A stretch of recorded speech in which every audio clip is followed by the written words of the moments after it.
अच्छा, तो आपको कभी सर्विस के दौरान ऐसा हुआ कि किसी केस के मामले में या किसी मामले में कोई तगड़ी सी सिफारिश का कोई कॉल आ गई, या आपको बतौर खातून समझ के थोड़ा सा प्रेशर देने की कोशिश की? कैसे हैंडल किया ये पूरा मामला, अगर कभी ऐसा हुआ? Well every day police is a new challenge. आपका हर दिन एक नया चैलेंजिंग डे होता है और आपका दिन की इब्तिदा एक चैलेंज से हो रही होती है।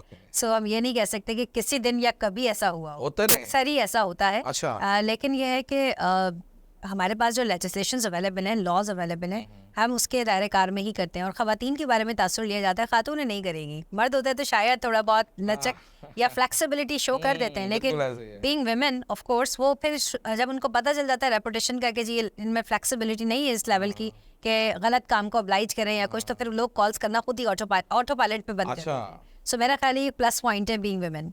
और जैसे कि माइंडसेट भी है कि ख़वातीन जहाँ होती हैं वहाँ बेहतरी भी आती है और करप्शन के चांसेस भी लेस हो जाते हैं। तो बात आप समझती हैं कि करप्शन के चार्जेस वहाँ कम होते हैं जहाँ पे बहुत ख़वातीन ज़्यादा होती हैं। बेहतरी आती है। और मेरा ख्याल है कि जब वो एक खातून घर चला सकती है तो ऑर्गेनाइजेशन भी चला सकती है और बड़े अच्छे से चला सकती है। ठीक है। अच्छा, ये आप बतौर आपने एसएसपी सेंट्रल इन्वेस्टिगेशन के तौर पे भी सर्व किया है। आजकल स्ट्रीट क्राइम्स का बड़ा शोर शराबा है।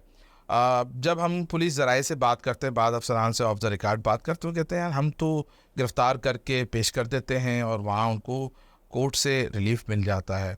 तो आपको ये नहीं लगता कि जो पुलिस का शोबा तफ्तीश है उसकी हिकमत अमली शायद इतनी अच्छी नहीं है जितनी अच्छी होनी चाहिए, बिलखुसूस आज के दिन में जब कि रिपीटेडली जो है वो स्ट्रीट क्राइम बिलखुसूस उसमें जो मुल्ज़िमान वापस आके दोबारा वारदातें कर रहे होते हैं? क्या टेक है आपका इसके ऊपर? वेल इसको दो एंगल से देखा जा सकता है। नंबर वन, अगर हम बात कर रहे हैं क्रिमिनल जस्टिस सिस्टम की, तो उसके अंदर पुलिस, मीडिया, जुडिशरी एंड आवाम, ये सारी चीज़ें इसमें इन्वॉल्व है। इन्वेस्टिगेशन, ये 4-5 चीज़ें हैं। Prosecution, investigation.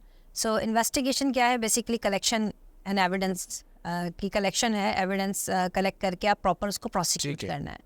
सो एविडेंस कलेक्शन के लिए जो कोडल फॉर्मेलिटीज़ हैं हमें उसको मीट करना होता है। लाइक जैसे ही कोई क्राइम सीन हुआ उसको विजिट किया, वहाँ से जो जो एविडेंसेस मिल सकती थी मैक्सिमम वो कर ली। बायोलॉजिकल एविडेंस है, अदर एविडेंसेस हैं, ट्रेस एविडेंस हैं या फिजिकल एविडेंसेस हैं, प्राइमरी सेकेंडरी, ये सारी चीज़ें हम कलेक्ट कर लेते हैं। कलेक्ट करने के बाद कौन सी इंपॉर्टेंट है, किसको प्रोसिक्यूट करना है, किस एविडेंस को नहीं करना, मेजॉरिटी हाँ बस सारी चीज़ें आ गई। अब उसको करने के लिए डिफरेंट टाइप्स ऑफ क्राइम्स है। क्राइम अगेंस्ट पर्सन है, क्राइम अगेंस्ट प्रॉपर्टी है, उसको डिफरेंटली हैंडल करना है। सो व्हाट वी डिड कि इन तमाम चीज़ों को हैंडल करने के लिए हमने स्पेशलाइज्ड आईओज, इन्वेस्टिगेशन ऑफिसर्स जो हैं वो ट्रेन किए हैं। और वर्दी आईजीपी सिंध को इसका क्रेडिट जाता है। उन्होंने इन्वेस्टिगेशन के लिए काफ़ी बेशबहा इक़दाम किए, जिसमें ये आईओज की selection, right man for the right post, good investigators जो कि एक्सपर्टीज़ रखते हो क्राइम अगेंस्ट पर्सन की, उनको सॉर्ट आउट करके अलग पोस्ट कर दिया। जो क्राइम अगेंस्ट प्रॉपर्टी को कर सकते हैं, snatching, street crime, whatsoever, so property crimes के इन्वेस्टिगेशंस को हमने अलग कर दिया इन्वेस्टिगेटर को। और जो सेक्शुअल ऑफेंसेस हैं उसकी investigation special sexual offence investigation units बना दी है। So I think this is the very good initiative. और इस तरह से हमने इसको सेग्रीगेट किया तो इस तरह से कन्विक्शन रेट भी इम्प्रूव हुआ है।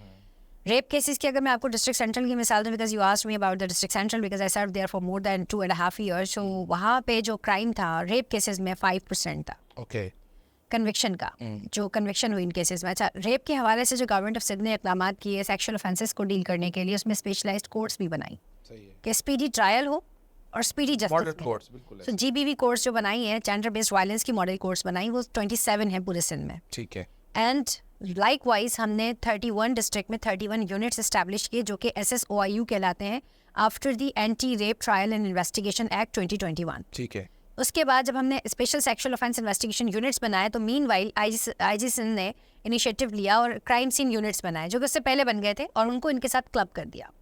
क्लब करने से हुआ ये कि जैसे कोई क्राइम होता है फ़ौरन हमारी क्राइम सीन की वैन या कार जो भी है वो अपने तमाम गैजेट्स इक्विपमेंट्स के साथ क्राइम सीन को रिस्पॉन्ड करती है, और वहाँ पर रिस्पॉन्ड करने के बाद वहाँ से एविडेंस कलेक्ट करती है। उसकी चेन ऑफ कस्टडी मेंटेन करते हुए उसको फर्दर प्रोसिक्यूट किया जाता है एंड फर्दर एविडेंसेस कलेक्ट की जाती हैं। There is a time frame कि आपका जो भी कोई FIR हो जाती है, केस हो जाता है कॉग्निजेबल ऑफेंस का, 14 डेज में you have to submit report of a police officer before the concern court of law. तो वो 173 की जो रिपोर्ट होती है, मीनवाइल आईओस को डिफरेंट डेज के अंदर क्या क्या एविडेंसेस कलेक्ट करनी है और कहाँ कहाँ जमा करवानी है, किस तरह उसको प्रोसिक्यूट करना है, और फ्रॉम द डे 1 उसको डिप्टी पब्लिक प्रोसिक्यूटर के साथ भी लाइन अप होना है और उसके साथ भी कंसल्टेशन करनी है, सेक्शंस प्रॉपर लॉ के अप्लाई हो। अगर लॉ के प्रॉपर सेक्शंस अप्लाई ना हो, एविडेंसेस प्रॉपरली कलेक्ट ना हुई भी हो, तो ऑफ कोर्स प्रोसिक्यूशन में भी दिक्कत होती है एंड कन्विक्शन भी स्पॉइल हो जाता है. सो जिसकी वजह से कहा जाता है कि जो ओवरऑल पाकिस्तान का कन्विक्शन रेट बिलो 5% है. ऐसे ही है. सो हमें इसको इम्प्रूव करने के लिए इन्वेस्टिगेशन को बेहतर करना होगा, प्रोसिक्यूशन को बेहतर करना होगा. अगर इन्वेस्टिगेट बहुत अच्छा हो गया लेकिन उसको प्रोसिक्यूट प्रॉपर नहीं किया गया, बताया नहीं गया, प्रेजेंट नहीं किया गया केस को, आप बहुत अच्छे से खाना बना लें, गार्निश कर लें, लेकिन उसकी प्रेजेंटेशन अच्छी नहीं है तो ऑफकोर्स वो जितना टेस्टी हो मज़ा नहीं आएगा.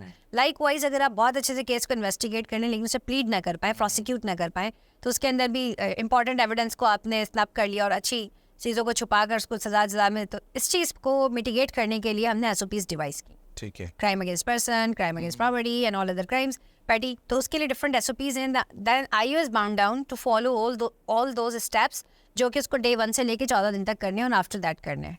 तो उससे बहुत बेहतरी आएगी और इम्प्रूवमेंट आना शुरू हो गया है.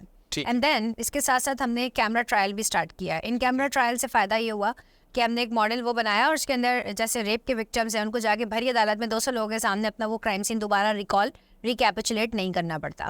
सो उनको कैमरे के अंदर एक तो आने जाने की दिक्कत से बचत हो गई और उनका ट्रायल जो है वो कैमरे में हो गया. एक तो उनकी सेफ्टी भी हो गई, सीक्रेसी भी हो गई, उनकी आइडेंटिटी भी डिस्क्लोज नहीं होगी. एंड देन जो एक टैबू है सोसाइटी में कि जी रेप हो गया तो शायद लड़की का ही कसूर होगा या औरत का ही कसूर होगा, तो एक उस चीज़ को भी हमने कर्टेल किया है. ठीक है. अच्छा, आप अपने तजर्बे की रोशनी में ये फरमाइएगा कि पाकिस्तान के कानून के हिसाब से देखें तो इस वक्त जो इंसानी हकूक़ और जेंडर क्राइम के हवाले से क्या चैलेंजेस दरपेश हैं आपके ख्याल में? वेल रिसोर्सेज की डर है. दूसरा ये कि यूनिट्स हमने बनाए हैं, रिसोर्सेज, ह्यूमन रिसोर्सेज भी इसमें इंक्लूसिव हैं. बेसिकली जो हमारे पास कवानीन है उसके अंदर बेहतर ये है कि औरत जो है वो इस क्राइम को इन्वेस्टिगेट करे, खातून पुलिस ऑफिसर. अब पुलिस रूल्स के मुताबिक 1934 के जो रूल्स हैं उसमें ASI एंड इंस्पेक्टर तक तफ्तीश का हमारे पास क्लॉज मौजूद हैं कि ASI से लेकर इंस्पेक्टर तक हों. तो हमारे पास जो वुमेन हैं वो कांस्टेबलरी लेवल पर ज़्यादा हैं जो तफ्तीश नहीं कर सकती हैं, और जो तफ्तीश लेवल पर हैं उनको इंसेंटिवाइज करने की ज़रूरत है, उनको ट्रेन करने की ज़रूरत है. जैसे अभी हमने ये मॉडल बनाया SSOIUs का और तमाम डिस्ट्रिक्ट में पोस्टिंग्स की जेंडर बेस्ड वायलेंस सेल्स बनाए हमने कि वहाँ पर इनको, तो हमने मैक्सिमम कोशिश की ख़वातीन को रखें. तो वी हैव 50 वुमेन और हमारे पास जो है वो 406 में से 50 वुमेन है. देख लीजिए आप की जो पॉपुलेशन है या तादाद है वो बहुत ही कम है. So we have to swell their numbers, उनकी तादाद को बढ़ाएं. And women should be given the key positions like head moharrir, like SHO of the police station, so that women and child feel comfortable और वो वहाँ जाके अपना ग्रीवेंस को एड्रेस करवाएं, लिखवाएं, FIR करवाएं या उसको प्रोसिक्यूट करें, व्हाटसोएवर रिक्वायरमेंट इज़. तो इस चीज़ को देखने की ज़रूरत है कि वुमेन को आप she should be fourth coming और उनको अच्छी पोजीशन से पोस्ट किया जाए ताकि एक इस इशू को हम जेंडर का जो एलिमेंट है इसको हम जेंडर न्यूट्रल होते हुए हम इसको मिटिगेट कर सकें. सेकेंडली जो वुमेन हमारी तैनात हैं उनको स्पेशलाइज्ड हम फर्दर कोर्सेज करवाएं और रिफ्रेशर कोर्सेज भी साथ साथ चलते रहें ताकि जो नित नई टेक्नोलॉजी और जो अपग्रेडेशन है, इसके अलावा क्राइम के अंदर भी नए नए एवेन्यूज़ खुलते हैं, हर क्राइम का एक नया पैटर्न होता है, तो उसको भी हम प्रॉपरली एड्रेस कर सकें, उसको समझ सकें. उसके लिए ज़रूरी है कि once the officer is train तो वो उसको प्रॉपरली हैंडल कर सकेगा. ठीक है.